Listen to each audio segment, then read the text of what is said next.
I want to be liked and loved because I have set up an environment for my students to feel safe so that they can be successful. That's the biggest thing. I went into this not thinking I was going to be a band director. I thought I was certain I was not going to be a band. I would be anything but. And here I am, band director for life, right? I am in school literally for the rest of my life because I work at schools. So accepting that and understanding that at the core of what I do, music is the tool for which I create this space for others. Hey there, welcome to the Conductor's podcast. I'm your host, Chaowen Ting, a conductor with over 20 years of experience working with professional symphony orchestras, opera houses, new music groups, and vocalists. I'm also founder of Girls Who Conduct and have mentored hundreds of conductors from across the globe. I created the Conductor's podcast to share all the behind-the-scenes secrets with you while I interview conductors, musicians, and business gurus from around the world. This is a space created for conductors, conducting students, musicians, and non-musicians who are curious and interested in learning more about the profession, craft, industry, and business. Shy away from the real talk? No way. Money, hardship, growth, and the roller coaster of a conducting career are all topics we discuss here. I will give you simple, actionable, step-by-step strategies to help you take action on your big dream, move through the fear that's holding you back, and have a real impact.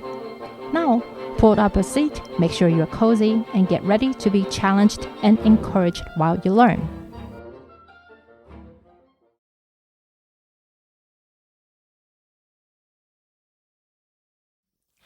Hi there! Welcome to another episode of the Conductor's Podcast. I'm your host, Chaowen Ting, and I'm so glad to have you here with me. Happy April and happy Thursday if you're listening on the day when this episode is released. And as always, happy any day if you're just catching up and listening to the past episodes.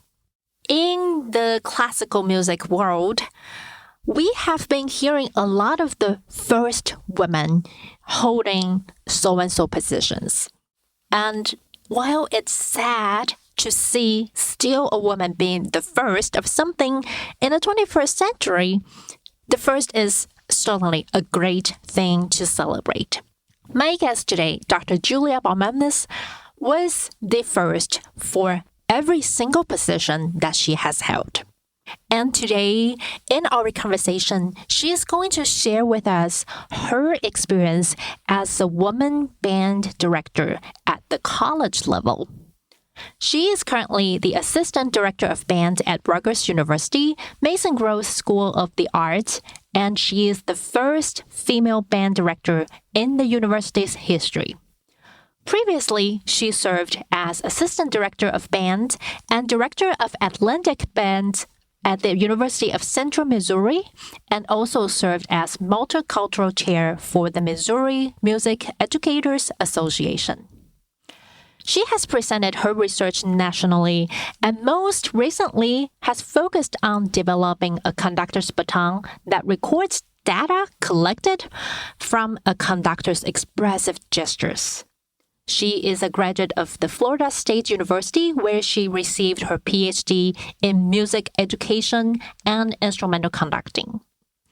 We had so much fun recording this episode with our shared experience as very often the only or one of the few women in the field. And without further ado, let's dive into the conversation. Welcome, Julia. I'm so excited to welcome you to the Conductor's Podcast, and also for the fact that we finally have time to get together to talk about really important things. Yes, absolutely. It's kind of been you and I are both so busy, so this is cool that we finally made it happen. Yeah, I'm so super excited. But before we get started though, can you give everybody just a brief intro of your background and how you get to where you are right now? Yeah, sure. So right now, my current position is Assistant Director of Bands at Rutgers University. You and I were just talking off camera a little bit that I wear many hats here. I conduct the symphony band, which is, as we speak, an 87-member ensemble. It's really, really big and comes with challenges, but also comes with really nice, beautiful sounds. And we like being a robust ensemble. I teach music education courses here. So basic conducting and rehearsal skills and how to be an orchestra and band ensemble director at a school level, K through 12. And then I assist with athletic bands. So I assist with our big marching band, but I run the pep band program here at Rutgers, which we're in the middle of March Madness. So it's kind of a heavy athletic band side right now. How I got to all of this was honestly, I call it happy accidents. I didn't think I was going to be a band director. I was always good at music. I joined middle school band just because I liked music. I had inherited a piano from my grandmother, my father's mother. So I took some lessons here or there, and I figured, okay, if I'm in school, what's a great way for me to continue music? And band was the option. So I played clarinet and joined middle school band, went into high school. I was always really good at it, but I was never going to be a music major. I thought I was going to be a business major. My mom's a college business professor. I thought I was going to be a doctor, a medical doctor. I was really into things like that. But then I kept getting scholarships for music, and I kept finding like my pet, they trap you, right? They're like, oh, you could do what you love forever. And it'll be great. It'll be fine. So I wound up going to Florida State University on scholarship for music. And still then I had no idea that I was going to be a music teacher. I thought I was going to be performance. I was looking at musicology for a little bit, music therapy for a little bit, but I will always blame lovingly my band director, Dr. Patrick Dunnigan, who said, "You're not a music ed major. You need to change that right now." And then he just walked away. So I changed and I did music ed and still not sure about it. I went all the way into my student teaching semester where you go and you are placed in a school for a year. And then I met students and I loved that light bulb moment for students who you can influence how they discover music and see them go through the process. And I was hooked. So I blame the kids. I never looked back. That was my first teaching job after I was an intern at that school, JP Tarva High School. They offered me the position. So I've never looked back. And then I guess I just continued. I really wanted to teach future music teachers how to teach. And to do that, you become a college band director. So that's sort of where I am now. It really was not my plan at all, but I'm happy it turned out to be that. I love how you say it was happy accident. I had a friend who had a similar analogy. She said, my life turned smoothly, unexpectedly. Yeah, that's a great one. Yeah. But I really want to congratulate you on winning the position at Rutgers. And it must have been really interesting getting a position during the pandemic, and you have to start everything sort of back, but with very different and uncertain circumstances. Can you talk a little bit about how that was like? Yeah. Again, another happy accident. Pandemic, nobody, none of us, I guess we sort of saw it. I'll leave that to the scientists and the people who are supposed to make decisions about that stuff. But none of us realized that we were going to have to transition so quickly to doing what we do, which is a social activity, a live social visceral activity, to online. And none of us quite had the resources. There's always been, I think, some people in our field that have incorporated technology more. I'm married to a sound engineer, so his world is all about music and technology. But it was strange. It was very strange. At that time, I was teaching at University of Central Missouri. That was my first college gig. And it's a smaller school. It's nothing compared to the size of Rutgers, just two different populations. Rural. So a lot of my students didn't have internet that really worked. They were home, so we worked through a lot of things together. And I think it helped me bond with those students more. When you go through something like a struggle like that, which all of us were going through, you come out bound a little bit tighter to the people that you go through it with. So I wasn't looking. I wasn't planning on going anywhere. It was my second year, it was my second year. Everything runs together in COVID years. I had only been there for a couple years.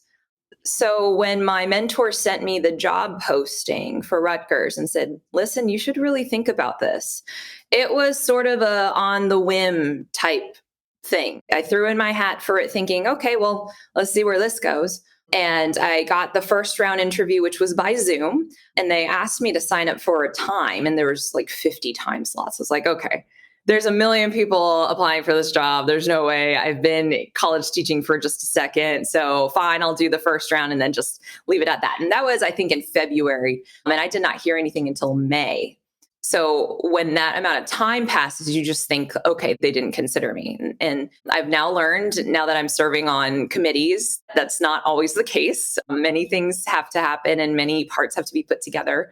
So I get this weird phone call from New Jersey on my cell phone. I was like, I don't know anybody in New Jersey. This is spam. I'm just going to let it go. And mainly because at the time, that was the time when vaccines were becoming available to the elderly. And my in-laws, who we hadn't seen family in a long time, just like many of us, finally got vaccinated and drove from Florida, where they live, to Missouri to come visit us. They're retirees, so they could do that. And they were super careful and they were vaccinated. So they had just showed up to my apartment. I'm in my kitchen hugging my mother-in-law, and I get this weird phone call from Jersey. And I'm definitely thinking it's spam. And even if it's not, I'm not going to pick it up because I haven't seen family in forever. But then it kept on calling, and then there was voicemails, and I'm like, okay, spam usually doesn't leave voicemails. Then I got an email, and it was Todd Nichols from Rutgers University. And the message was, hey, Todd Nichols here. We're almost done with the process of vetting candidates, and you're one of 2 finalists. Can you give me a call back? I'm like, one of 2 finalists? Isn't there like a step in between? Like, isn't there like, okay, now we narrowed it down to like 14, 15, not 50. So that was pretty cool. And I told my in-laws and my husband, they all looked at me like, answer the freaking phone, like pick it up, call back. So I did. And we had planned this whole trip together, like sort of doing outdoor tourist activities, going to gardens and zoos. And we had all of this planned out because we were so excited to see our family. And while I was in the middle of this like trip, this family trip hanging out, I'm like doing interviews, I'm making negotiations, and something about the way that Todd Nichols and Bill Burrs and Steve Kemper, Todd Nichols is the director of bands at Rutgers, but Bill Burrs was the director of the department, and Steve Kemper is now the new director of the department. Something about the way they talked to me, and something about how they were interested in finding out who I was as an artist and as an educator, and something about how they valued my heavy background in music education as well as my artistry for conducting. It just clicked. Something was, okay, these people are speaking my language. I always say that I'm a conductor educator, and some people say, oh, I'm a conductor or I'm a music educator, and that they don't marry the two. And I think very much so, if you're in charge of people who are musicians and you're teaching them how to teach and you're teaching them how to do group social music, it's all the same, right? And we're in the business of dealing with people. So they were saying a lot of words that were people first language, which is my jam. I really like that. And they knew exactly what they were doing because they found out who my husband was, and that he's in the Grammy Recording Academy, and he's a sound engineer, and he like revives music studios and gets them producing again. And he has a couple albums under his belt. And they said, also, we found out who your husband is, and there's a position for him here as well. That was the thing that really was I don't want to say nail in the coffin because that sounds kind of morbid, but the thing that got us here. My husband's industry shut down just like all of ours, but shut down even more so because he's into live recording and mixing and mastering. And when you can't bring people together to play music, you can't do your job. So his industry shut down. He was doing some virtual stuff, which was incredibly helpful, but definitely not the same. So he was hurting for a job, and, we're all going through stuff, and we all had loss, and he was experiencing loss as well. So I couldn't turn to my husband and say, hey, I passed up this gig that's about an hour away from Manhattan for what you do. And also they wanted to hire you, but I just passed it. No, I couldn't do that to him. It was hard leaving my students, and it was weird accepting over Zoom, but everything just felt right. And it was a leap, but it was a leap that we felt comfortable with. And I think it's because of the way the people at Rutgers were talking during the interview process. So during the interview process, you never conducted the band. It was just all Zoom and talking. Yeah, I had one of those positions too. Yeah, it was all because they weren't meeting. Rutgers was completely virtual throughout the entire pandemic. Unlike my university was meeting and doing live rehearsals, of course, with like mitigations, bags, instrument bell covers, masks, instrument masks, distancing, all the things besides putting my students in a bubble. They weren't meeting. So even if I could, they could not. And again, that was sort of a thing that helped me make the leap, is that they trusted my video and they trusted my materials and they accepted me sight unseen almost. So to have that much faith in what I do and to believe in me without even knowing me was sending me good energy to come here. But I also want to emphasize, because I know when you are the candidate, it feels so vulnerable. You're being judged or being picked. But now I've served on quite a few committees. It's also for you to trust them, because, like moving your family, leaving your current position is a lot to ask any candidate. And for you to feel comfortable knowing that this transition will worth your time, worth all the changes and your family and everything, it's a mutual thing, not just like they had faith in you, also had faith in them. That was fabulous. So how did it feel? You have everything, suddenly everyone's back, that you never met them. Did you feel that you needed some time? Because usually between the previous director and the new director, there is a little bit weirdness between transitions. Did you feel any of those? It's interesting. I've had, I think, unusual circumstances at any position that I've taken over. So my first high school job that I took over, I was the student intern. So the students knew me before I was hired. So that was easy. And the guy retired, so they knew he was leaving for a good reason. He had been teaching there for over 20 years and he was very much loved, but they wanted to keep me because the students knew me. My second position, the person that I took over for left on very sudden terms. So and then they had a grad student take over that position. So the students understood that grad student was new and that he did a really good job, but he was still in school and it was very temporary. So they welcomed me with open arms because I was a constant. And then here as well, the person that I took over for got another position, and then they were without a person in my position throughout the pandemic. So it had this buffer time, this transition time of so many different things changing. And so I wasn't the only change. So there hasn't been really any resistance at all. And I want to also say too, that had there been no buffer and had I been the thing that changed for them, I still think they would have accepted me with open arms. These students are incredibly intelligent. Rutgers is almost an Ivy League school. They're very forward-thinking, progressive-thinking students. They advocate for themselves very well. And that is at the root of what I teach as well. I like to empower my students to stick up for themselves and to make that transition just fine when they go from student to professional musician. So when they saw that I speak like that and they also speak like that, the energies just click. I mean, I've been on a bus with 30 of them for the last 2 weeks, and it's been the most enjoyable group of students ever. They're just, what do you need? Oh, this is cool how we did that. Oh, that's really interesting. They want to know about the process. And these are music majors and non-music majors as well. I've had it really easy. I've had it really lucky. I guess the transition thing that I have to get used to is I went from a smaller college to a larger college. So although the work amount is still the same, it's on a bigger, more public scale. So there was this article released about me just a couple days ago about me conducting the pep band in they call it the Trapezoid of Terror arena, because it's one of the loudest, like decibel loudest arenas in basketball, in college basketball. And then they transitioned it into my ensemble and my story. And, I'm the daughter of 2 immigrants and that kind of stuff. And I'm not a person that's like, I go viral and like, I don't even know what TikTok is or how to use it.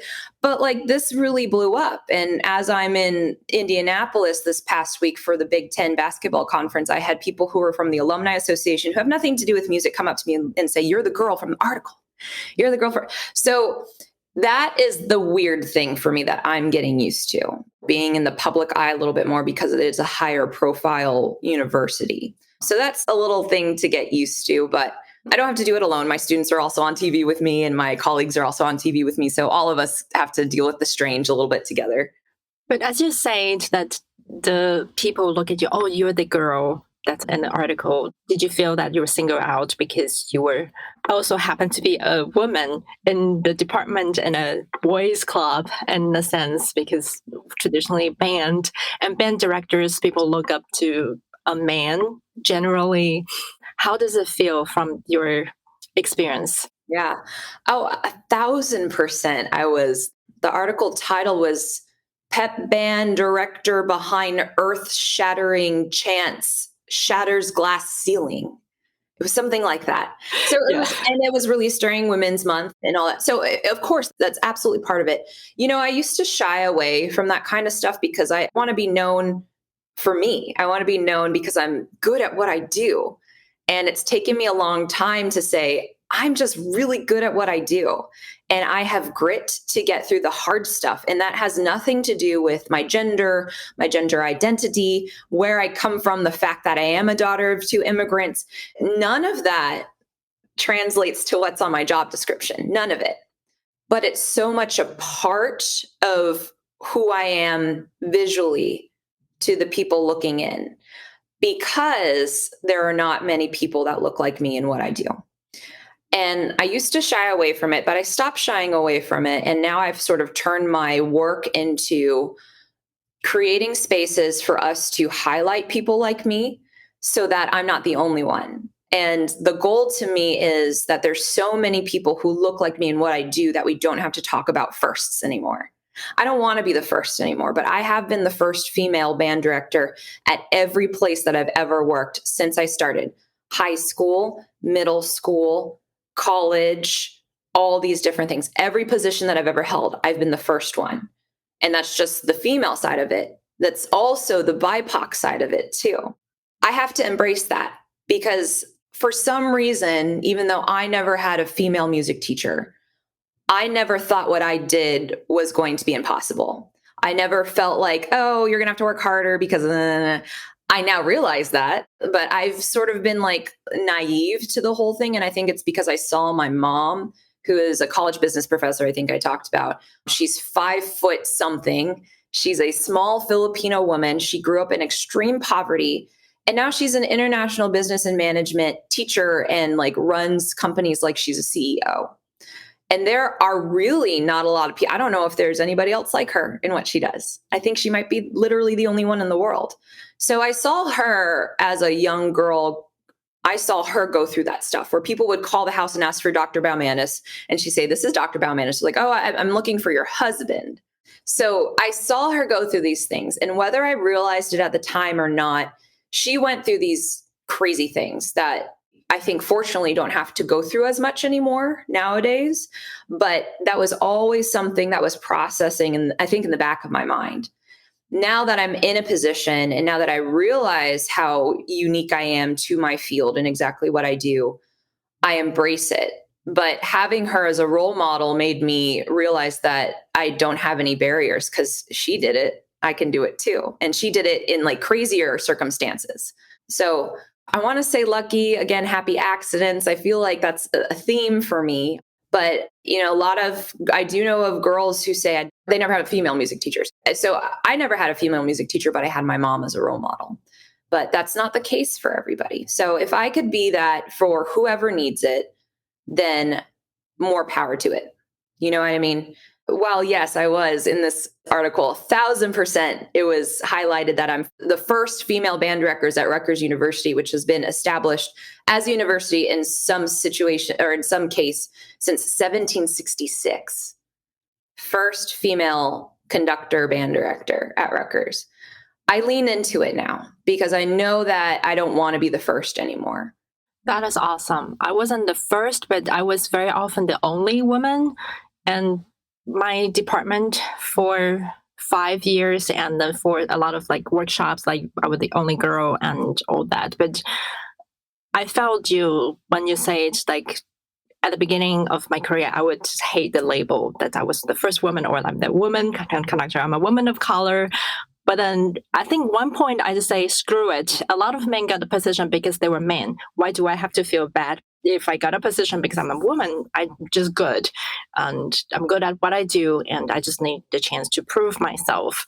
But I love that how you said about role models, because that's how we are hearing, especially from girls who conduct as well, that a lot of girls told us that they never thought it was possible because they never see people doing it. And it wasn't something that bothered me at all. I never thought I couldn't be a conductor just because I didn't see anyone. That was not, I don't know. So I couldn't really relate to that. But as a field now, I think you point out the ratio of men and women in college band directing is 9-1. What do you feel that we can do, or are there shared challenges between those folks, neither women or non-binary or like anyone included, that we can bridge out to more people, like making it more, let's just say we don't want to be the first, we want to be one of the 10 or one of the many. Yeah, I think things like Girls Who Conduct, the work that you've done, the work that Women Band Directors International does, they have a mentorship committee that's starting up that I'm going to be on. LaToya Webb from University of Texas, Austin is doing fabulous work about empowering female conductors. And the research is 9-1, right? And that's my own research, along with LaToya Webb and Dawn Farmer. We looked at divisions 1, 2, and 3 of NCAA NASM accredited schools in the United States. And we found everybody who was a band director. And we looked at what their gender was, and we looked at what their position was, and we looked at, are they tenured? Are they associate? Are they lecturer? And the ratio is 9-1. And it's still 9-1 because I started that research in 2016 with just Division 1 schools. It was 9-1 in 2016. It's 9-1 in 2021, which is when we just did this expanded study. And that's disheartening to say to somebody, right? But to me, you got to read into the research a little bit more. Most of the females in that study held the position of assistant or associate director of bands, meaning they're one step away from the top, full professor, director of bands. And most of those women are younger, which means they have some more years in their career. So I think it's going to flip very soon. I think this is going to overturn very soon to where the ratio is not going to be 9-1. I don't think it'll be even. And I definitely don't think it will be, the majority. I don't think that will ever happen, quite honestly. Nor do we want to, we want it balanced. We want everything balanced, right? We want it so balanced that it's not even a topic that we talk about anymore. That's the goal, right? So I think that there's hope for it. When I had another journalist reach out to me about the article that came out about me and said, are you the only female band director in the Big Ten? And the answer is no. Big Ten schools have quite a bit of female band directors. And that was really cool when I went to Midwest Band and Orchestra Clinic and we went to a Big Ten athletic band directors meeting. And I saw all these females in the room. Like for the first time, I was like, oh my gosh, there are so many of us. And I pointed it out. And I think it was Tiffany Galis, who's at Indiana. And she said, oh yeah, that's kind of normal for the Big Ten. I was like, that's so cool because I've never had that experience before. So one of the most storied and historied and legendary conferences in NCAA has a beautiful representation and a lot of women who are at the highest level of what they do. To me, it's just signs that everything is about to be more balanced. And the fact that we're talking about it too, this wasn't a thing that we always talked about, right? When you and I first started out, we didn't want ourselves as women, we didn't want to talk about it. So I think the talking about it, the projects around it, the presentations, the advocacy. I also want to point out that every mentor that I have had has championed me. You can't do what I do without somebody to open the door for you. Like you can try to do it on your own, but at the end of the day, you're going to get the big gig because somebody who's your mentor, who is in a big gig, big position, makes the phone call for you and speaks on your behalf. It is a vetting reference thing. Let's just be clear about that. A lot of what we do is about who we know. And if our work is good and it speaks to ourselves and these champions in our field can champion us because of our work, you're in, right? So I've had fabulous people make phone calls for me. They've all been men. I've had fantastic mentors. They've all been men. And they've always told me, I would never be the one to bring it up, but they've always told me, it's very, very, very, very cool that you are doing what you're doing. And do you have any idea how much this is going to mean to future women in this field? They would point it out, which as a man, I think you have to have some bravery to do. You have to have some vulnerability because it's not your wheelhouse, right? But they understand that it's not a men versus women thing.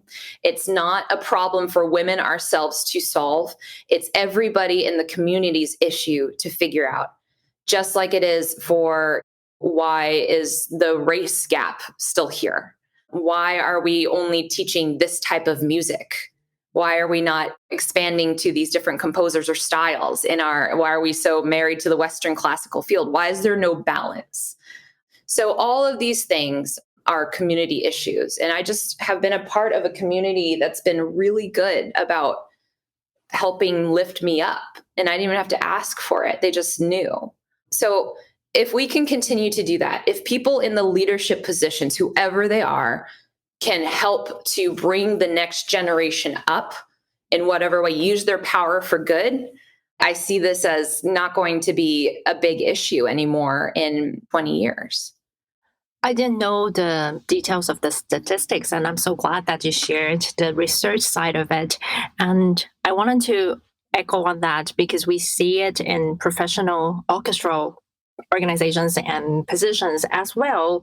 What we found is there are a lot more women getting assistant or associate positions or principal guest conductor, resident conductor, while they are all younger, probably before 40s-ish.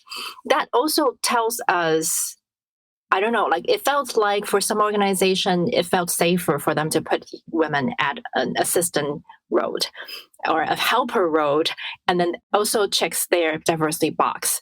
It also tells us that the women of a little older generation, more experienced, maybe even more qualified, are not getting chances they deserve because they don't look as young or as helpers. And that's what I'm hearing from a lot of those women before me. But I think that's probably worth the talk of like a whole month.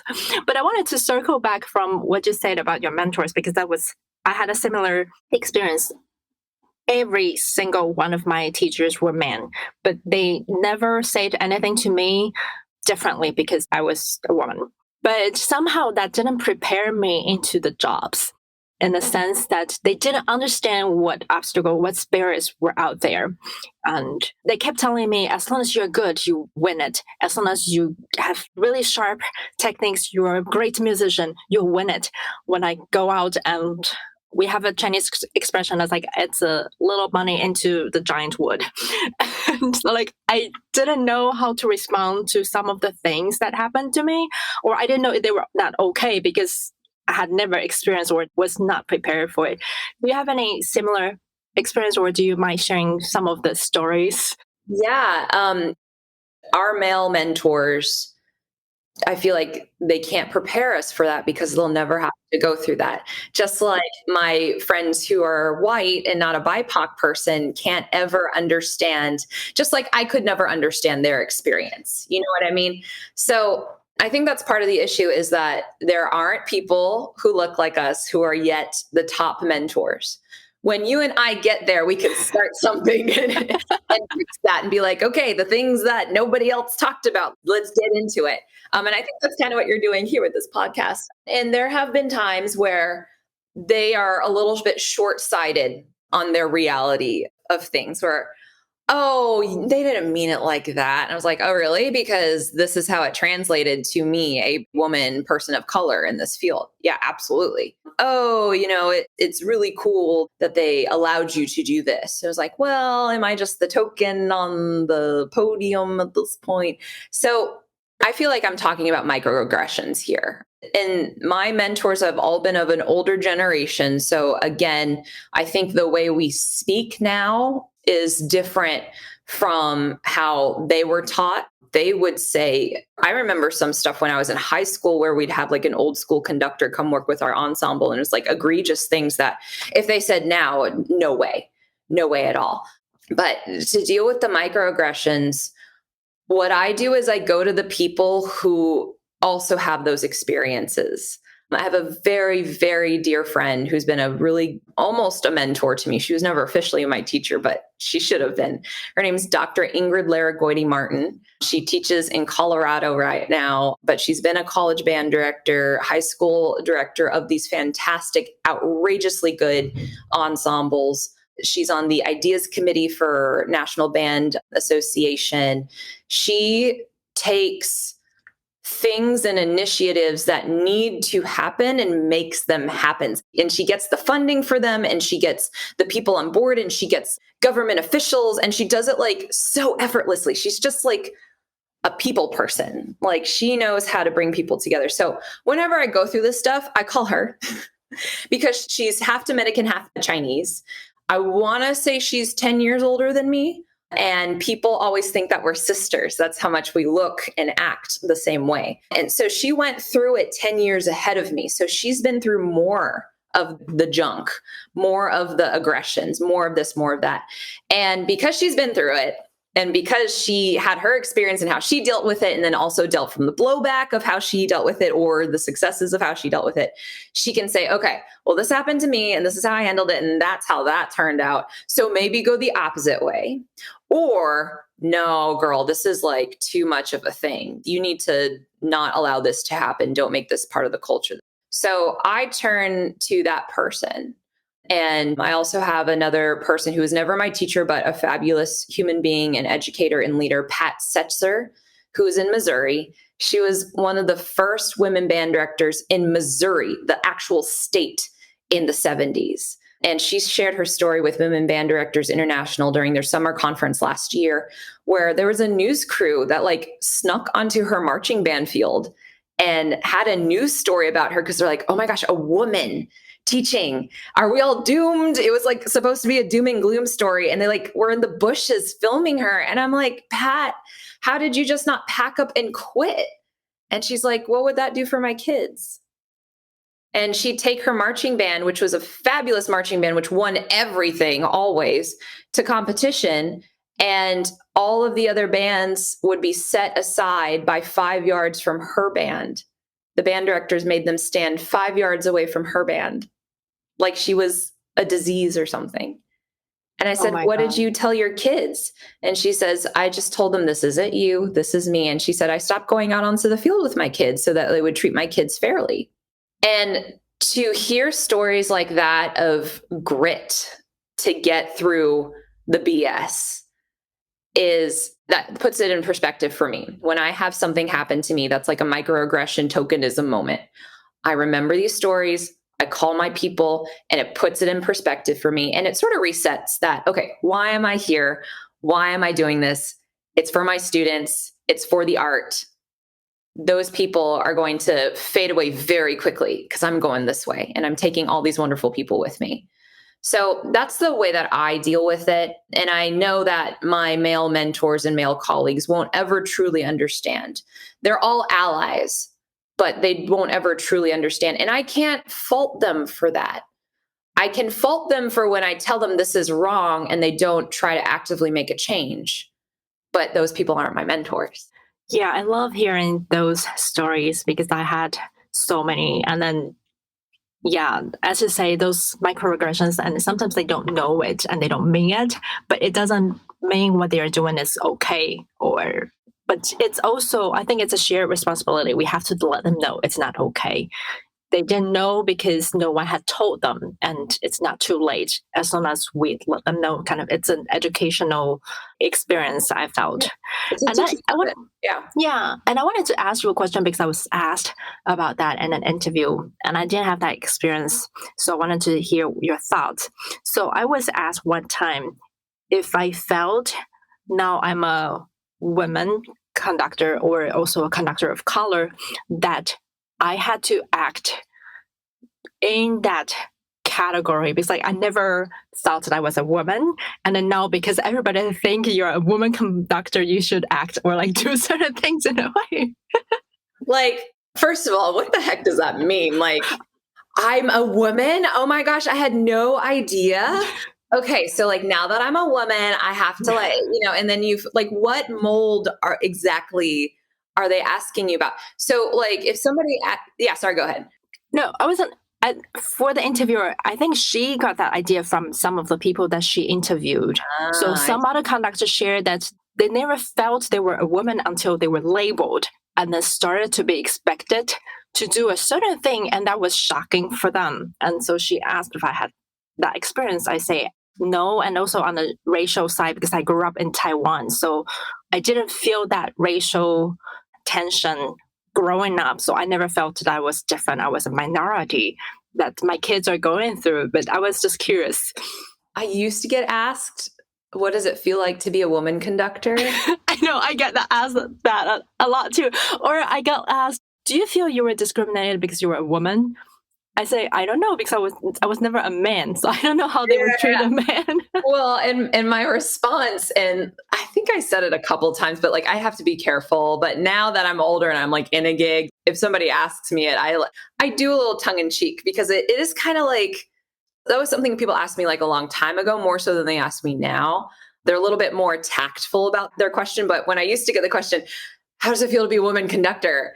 I just want to say, I don't know. How does it feel to be a man conductor? Or I just went, oh my gosh, my ovaries get in the way all the time. Like I get on the podium and my ovaries just say, nope, this is going to be hard for you. Like nothing about what we do, right, has anything to do with our gender. There's no tie between my genetic body parts and, so I giggle when people ask me that. And then they're kind of like, oh yeah, that was kind of poor form. I was like, I understand. There's a thing for me called, and it's really, I want to give a shout out to Clifford Madsen, who was my music ed mentor and basically my grandfather. Everybody who went to FSU who is music ed, like this is their grandfather. And he just announced his retirement finally in the spring. And all of us are sad, but all of us are so happy for him. He taught us all about intention versus function.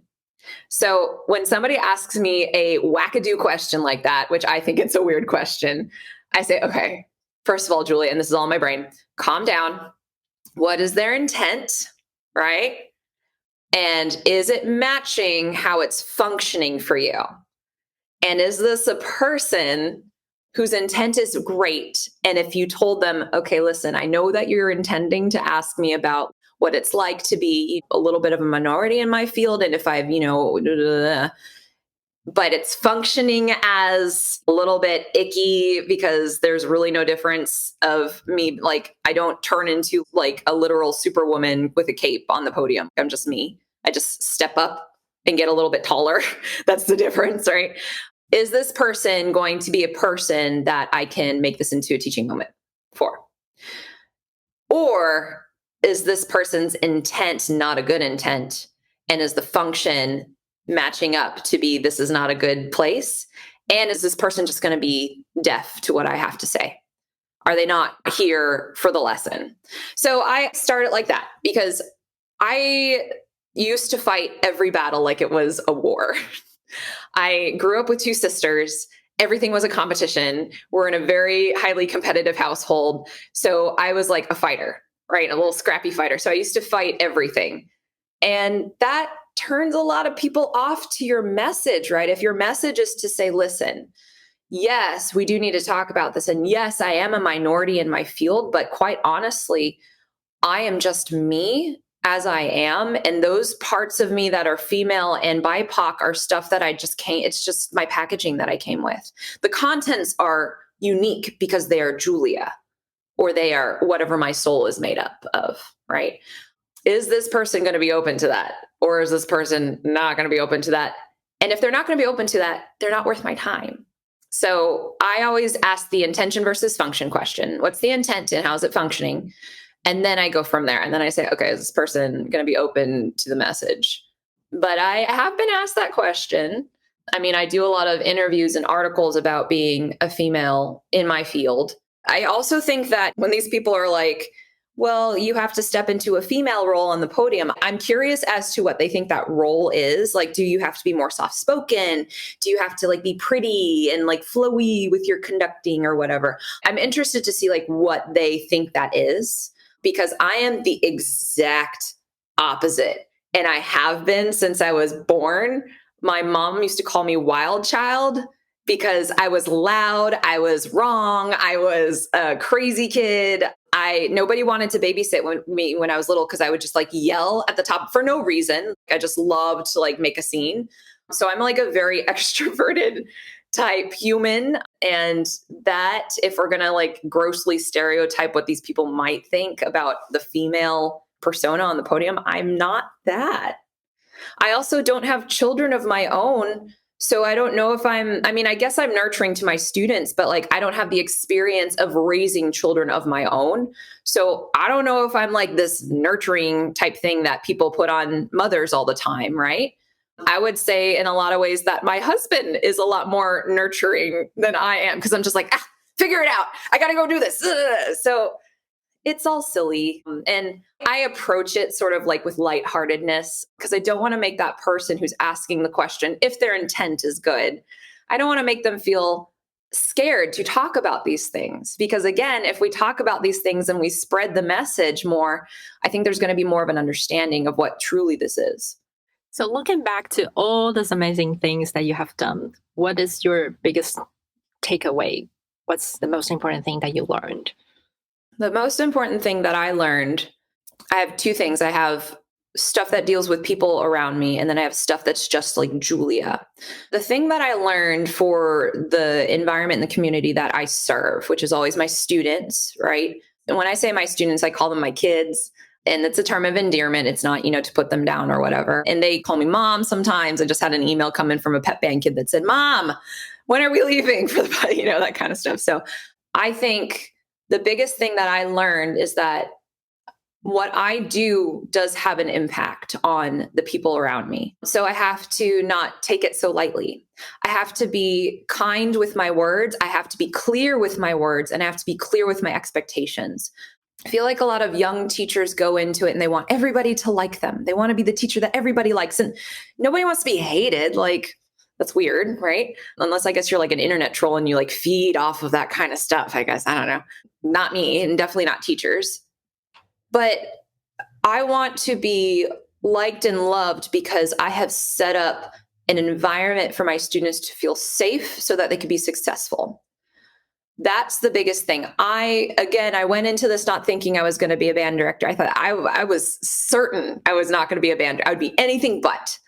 And here I am, band director for life, right? I am in school literally for the rest of my life because I work at schools. So accepting that and understanding that at the core of what I do, music is the tool for which I create this space for others. Just like any other teacher of any other subject uses their tool, or any other leader of a group or community organization uses that as their tool to create these spaces, right, for these people. So that's the thing that I learned the most for the people around me. The thing that I learned about myself, and I'm just now realizing this, is that it's okay, Julia, for you to say that you're good at what you do, that you are a badass at what you do. I think part of it comes from my parents who are immigrants.